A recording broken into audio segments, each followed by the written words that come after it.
What is up, y'all? It's me, Tasha C, and welcome to the Tasha C Show podcast. Shout out to my YouTube and podcast fam. If you're part of the podcast fam already, or you're liking what you're listening to, don't forget to click the follow. And you're wondering about this YouTube channel, type YouTube in the search, Tasha C TV, and I appear in the profile pic with my pink braids. Yeah, I probably still have them, even a couple years now. Pink braids with glasses. Okay, in the profile pic. And vice versa. If you're part of my YouTube fam or you're liking what you're listening to and or hearing, well, if you're on this video, you're basically watching basically a screenshot picture of my cover art for my podcast. Go ahead and click the YouTube subscription. I say YouTube video subscription if you're already subscribed to my YouTube fam, and click all the notifications. And if you're wondering anywhere else that I have my podcast, including Speaker, the other podcast should be in the description below. Okay, if not, this video will be in the video beforehand or something like that. But anyways, y'all, hugs and loves to the support I receive in the near future as well. Okay, just let y'all know, since I'm using Speaker, the recording studio, you may hear, in rare occasions, a landline phone, notification, click, and so forth. It's from my side. And sorry, y'all, because I'm slowly sort of getting better. Like I said, I have chronic bronchitis and both asthma, so I've been making sure to go back on doing my breathing treatments, not because everything's going on, but because, my voice, at times sounds like it's hoarse, but it's not. So, anyways, y'all, Instagram, I usually use Instagram and or both websites, usually to do these Black History facts. Today I'm just going to use, maybe like 3 stories, go back to using the website. This is Famous African Americans page, because somehow I just went on Instagram, y'all, and it kind of was like something was wrong, or, it wasn't loading up or something. So, we're just going ahead and do 1 or 2. So again, sorry, y'all, it's not going to be one of them longer ones. Okay, and this is an alphabetical order, y'all. They got a whole list. So the last person I do remember is Aaron Ville. Now, Akon is the next one. If you heard him in his classes, such as Smack That, and Locked Up, They Won't Let Me Out, stuff like that. Now, he was born actually in St. Louis, Missouri, and on April the 16th, 1973. So, okay, let's go here. There was an ad on here. Okay. Oh, just to let y'all know before I start. Today is March the 12th, 2020 on a Thursday. It's almost 11 o'clock too, so that's why I also want to make sure I get this out of the way here. Okay? Akon is an American hip-hop artist who has produced several platinum albums, appeared on television and film roles, received several Grammy nominations, and owns 2 record labels. He was born, you know how I be messing up people's names, but slice and dice and mispronouncing stuff. But here we go. He was born Adeline Damala Bunga Time Bongo Poo Naka Lulu Bardra Akon Diamond in St. Louis, Missouri on April 16th, 1973. His mother was a dancer and his father was a jazz musician, which exposed him to music from an early age. He learned to play 5 instruments, including drums and guitar. Oh, I never knew that. As a child, he lived in Senegal, Africa, but the family returned to the U.S. when he was 7 years old. They settled in New Jersey, where Akon attended high school. He has stated in interviews that he's from a Muslim background and has never consumed alcohol or smoke, although there's some uncertainty regarding that fact. Well, if y'all heard that song when he was featured with also another living legend in the musical thing called T-Pain, he said, I don't drink or nothing like that, so maybe, let's continue. Akon attended the university for 1 semester in Atlanta, Georgia, before dropping out to pursue his musical career. He spent some time in jail for being involved in car theft and used his time to focus on music. Upon his release, he teamed up with Divine Stevens, the president of Upfront Entertainment, who helped him to polish his talents, which was also and was also friends of Wyclef Jean from the band the Fugees. He was then discovered by Jerome Foster of SRC Records, who flew to Atlanta with SRC CEO Steve Ripcon to meet with Akon. The musical connection was instantaneous, and Akon released his first album with the label 2014 titled Trouble. It features several hit singles such as Locked Up, Lonely, Belly Dancer with his Bonanza, Pot of Gold, and Ghetto. Akon started his new record label, Con Live Distribution, and then released his second album called Convicted in November 2006. It was a huge success, debuting at number 2 on the Billboard 2000 charts and included several topping songs. It also featured collaborations with such artists as Eminem in the song Smack That and Snoop Dogg in the song I Wanna Love You. It has been certified as triple platinum in the United States. In 2007, Akon launched his own clothing line by the name of Convict Clothing.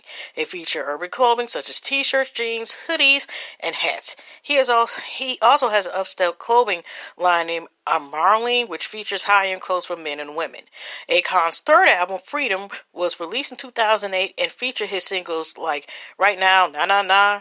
The album was certified platinum U.S. Akon is credited for over 300 guest appearances and more than 35 Billboard Hot 100 songs. He has done collaborations with dozens of artists, including Michael Jackson, Bone Thugs and Harmony, Snoop Dogg, Whitney Houston, Eminem, Gwen Stefani, Lady Gaga, Leon Lunas, Matiishu, New Kids on the Block, and many others. He has received 5 Grammy nominations, including Best Rap Song Compilation and Best Contemporary R&B Album. He has won the American Music Award for Favorite Soul and R&B Artist, as well as several others such as the Billboard Music Award, War Music Award, BET Hip Hop Award, and Teen Choice Award. In 2010, he contributed to the charity single to aid the victims of the 2010 Haiti earthquake titled We Are the World, 25 for Haiti. Okay. Akon has performed a Hindu song titled Shamachalo for the Bollywood movie Raw 1. He has made television appearances such as on the reality show Big Brother and plans to release his own reality show as well. Akon has had run-ins with the law, including being part of alleged auto theft game and serving prison time. He has been involved in controversy at concerts for aggressive behavior towards officials and fans. Besides being produced and singer, Akon has several investments in real estate and runs a nonprofit organization called Confidence Foundation to help disadvantaged youth in Africa and the United States.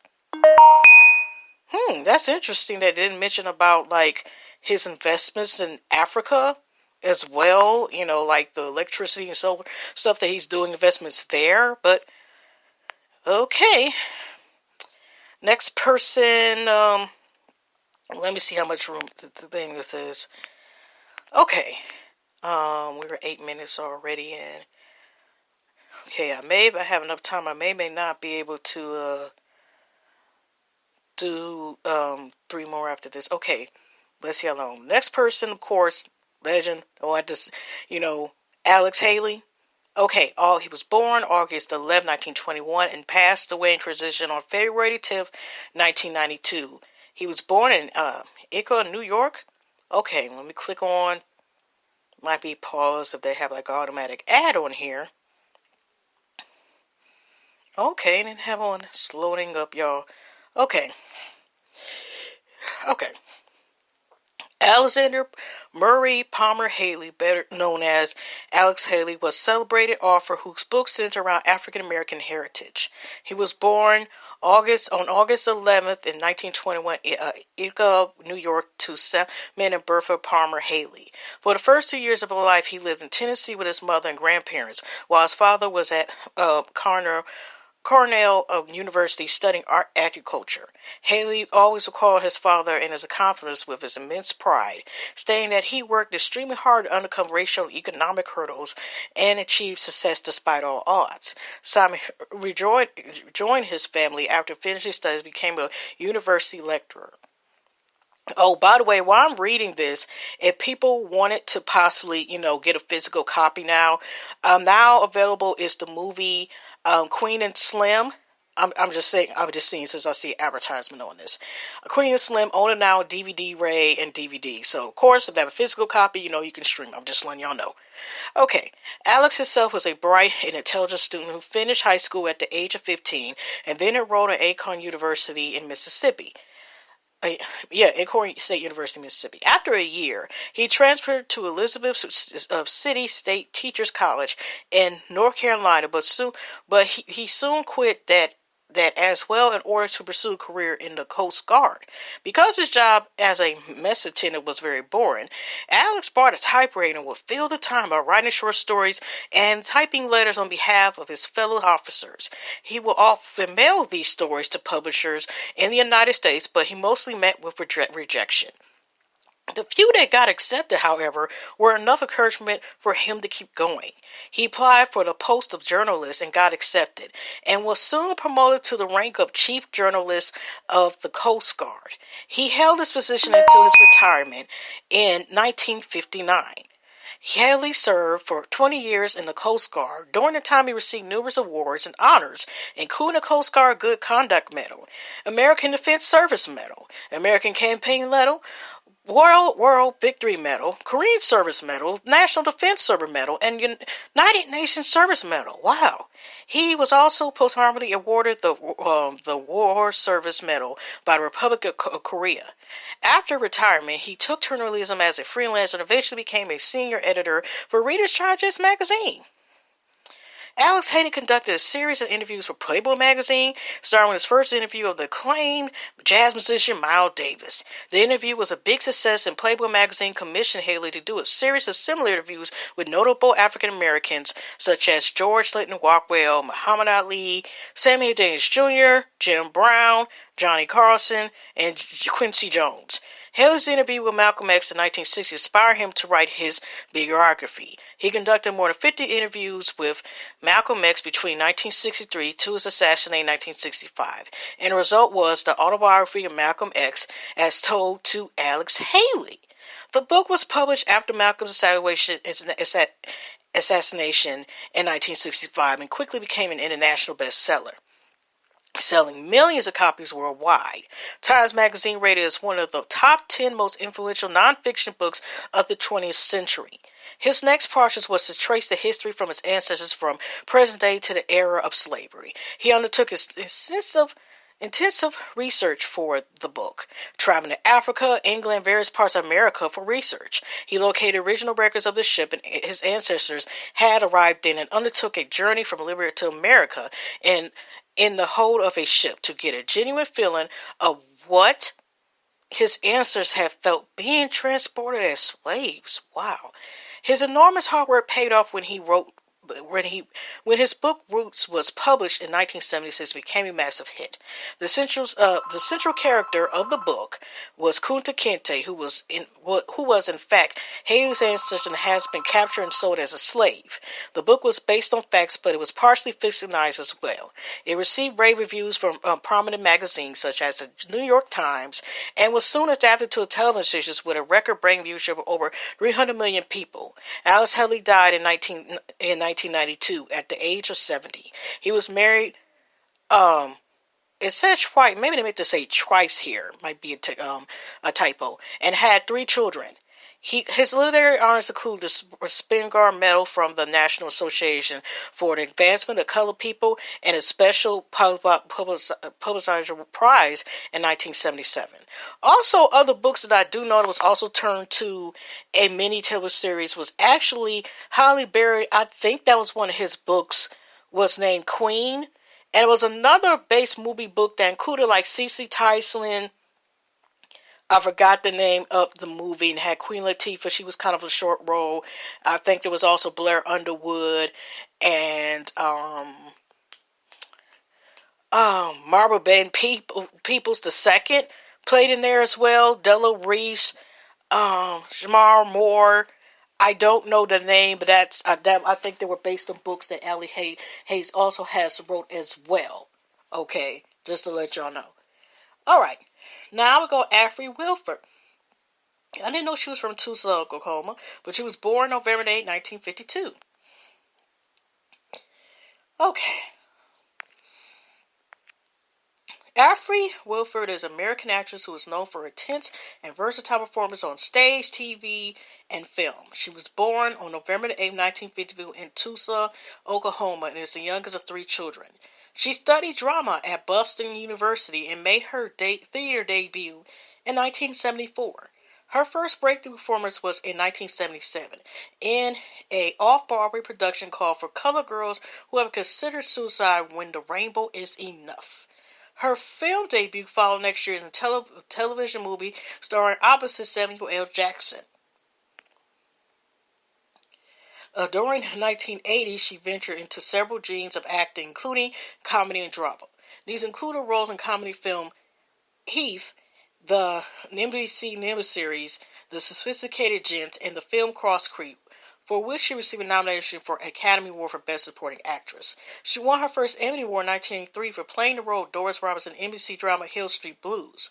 Her other Emmy nominations include the films Worlds by the Heart in 1985, A Natural Causes in 1986, A Mother's Courage, The Mary Thomas Story in 1989.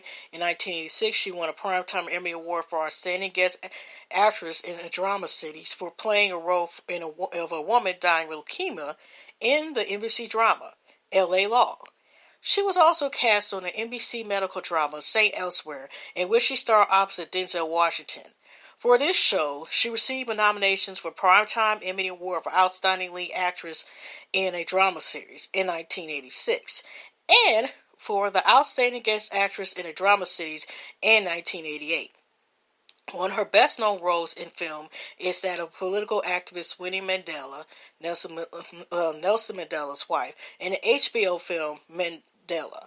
She learned to imitate Winnie Mandela's accent by watching tapes of her speeches and news clips. For this performance, she received a Cable Ace Award and a AACP Image Award in the Outstanding Lead Actress category. Another critically acclaimed performance includes the role of a nurse in the film Passion Fist, for which she received her first Golden Globe nomination for Best Supporting Actress. She also won the Independent Spirit Award for Best Supporting Female for this. Afrey Wilford took on several roles in quick succession and in 1990s, including the films Buffa in 1993, Crooklyn in 1994, classic runaway movie, The Gun and Betty Lou's Handbag in 1992, Rich in Love in 1993, and Blue Chips in 1994. In 1995, she joined the powerful female lead cast in the film How to Make an American Quilt, for which she and the cast received a nomination for the Screen Actors Guild Award for Outstanding Performance by a Cast in a Motion Picture. She won the Screen Actors Guild Award for Outstanding Picture performance by a female actor in a mirror series or television movie for her role in the movie The Piano Lesson in 1995. Woodward continued her outstanding varied performance in TV shows such as Desperate Housewives, The Practice, Grey Anatomy, and Private Practice. She also has starred and appeared in a multitude of movies such as Annabelle, Steel Magnolias, The Forgotten, Beauty Shop, and the voice role in the Disney film Dinosaur. Afrey Wilford is married to writer Roger Spencer, for whom she adopted two children.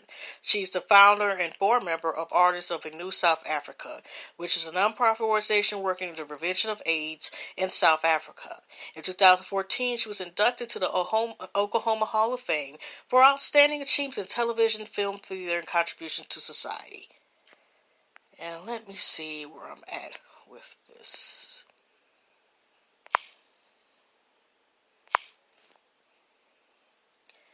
Okay, I usually read. Let me just go. I could have sworn it was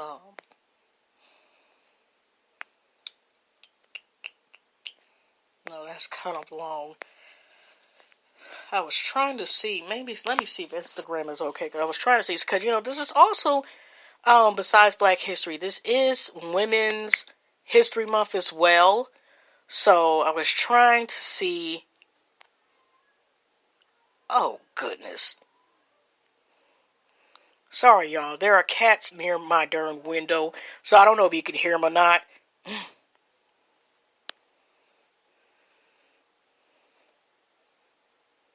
So that's why no goodness, pardon. Okay, I'm about to get one short comment. Get the heck out of here, because that is getting on my nerves.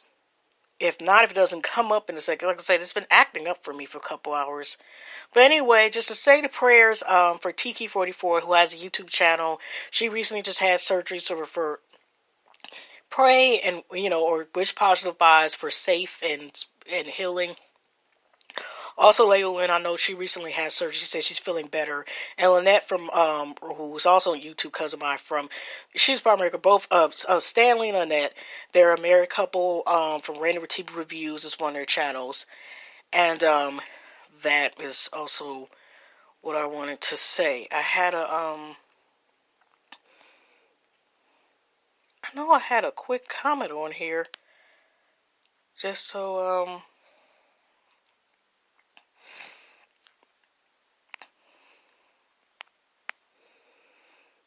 okay, this is just going to be quick. Described by those who've seen her as exotic, flamboyant, colorful. Okay. Zoe Dunsany was an art dealer and collector who opened Seattle's first professional modern art gallery, the Zoe Dunn Gallery in 1950, and who worked tirelessly to both introduce modern art to Midwest audience and to promote Northwest art and artists to a larger international art community. Durenza was born Zola Graves on March 24th, 1884, in Kansas to Lillian Denny and John Henry Graves, a stonemason. Although she was self-taught with respect to modern art, her artistic bent was nourished early in life by her parents. When the Graves family lived in Iowa at the turn of the 20th century, for example, Lydia took the young Zoe on trips to Chicago to attend the theater and to visit the Art Institute of Chicago. In 1903, Zoe spent 1 year at Oberlin College, followed by a semester at the University of Illinois, Urbana. It was during this time that Zoe met her first husband, George Young, whom she married in 1904. The union produced Zoe's only child, Theodosia, in 1909. By 1902, Zoe was separated and decided to follow her parents to Seattle. Divorce from George followed after arriving in Seattle. And you had to continue to go to their website to get more information, but it's just information in general. So on that note, y'all, hugs and loves. God bless, positive vibes, and stay safe. And I will definitely see y'all tomorrow. Okay, hugs and loves, y'all. Take care.